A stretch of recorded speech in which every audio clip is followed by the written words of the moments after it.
লাইসা ফীমা কাল্লু মিন খামসাতিন আও সুকিন সাদাকাতুন, যদি 5 ওয়াসাকের কম হয় তাহলে তোমার উপর যাকাত দিতে হবে না।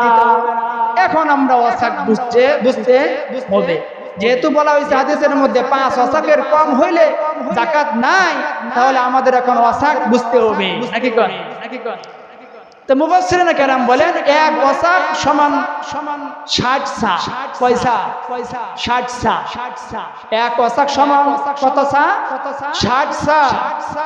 তাহলে 5 ওয়াসাক সমান 300 সা। 1 সা যদি 1 ওয়াসাক যদি 60 সা হয় তাহলে 5 ওয়াসাক সমান কত হয়? 300। হিসাবটা ভালো করে বুঝবেন। 300 সা। তাহলে 1 সা সমান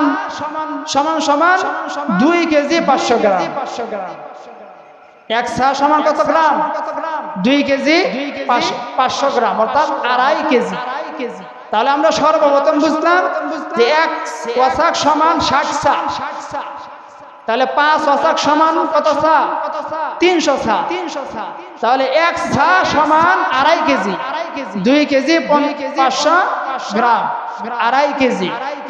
তাহলে এই হিসাবে 300 সা সমান কত হয়?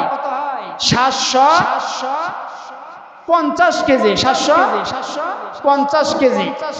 তাহলে 750 কেজি হয় 18 মণ 30 কেজি। 18 মণ 30 কেজি।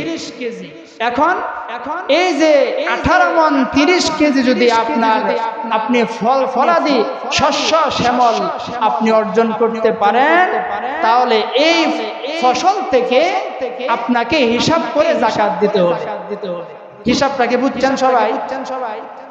অর্থাৎ আমরা এই ওয়াসাক মোসাক সব হিসাব করে পাইলাম 18 মণ 30 কেজি শস্য যদি আপনি অর্জন করতে পারেন, তাহলে আপনার উপর হিসাব করে যাকাত দিতে হবে। তাহলে আমরা আগে শুনে আসছি যে 10 ভাগের 1 ভাগ অথবা 20 ভাগের 1 ভাগ। 10 ভাগের 1 ভাগ তখন দিতে হবে যখন নাকি আপনার ফসল এগুলার পানি সেচন আল্লাহ তাআলা নিজে আসমান থেকে করছে।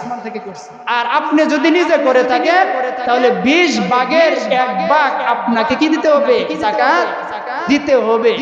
তাহলে এখন একটু চিন্তা করেন যে ফসল এটা কিন্তু এই যে 18 মণ 30 কেজি, এটা কিন্তু মোটামুটি আমরা প্রায় সকল মানুষই অর্জন করি নাকি কয়? তাহলে আমরা যে এত সম্পদ অর্জন করতেছি, ফসলাদি অর্জন করতেছি, এইগুলা থেকে যদি আমরা যাকাত পরিপূর্ণভাবে আদায় করতাম তাহলে সব দিক দিয়ে সহজ হতো নাকি কয়? আপনি যদি আপনার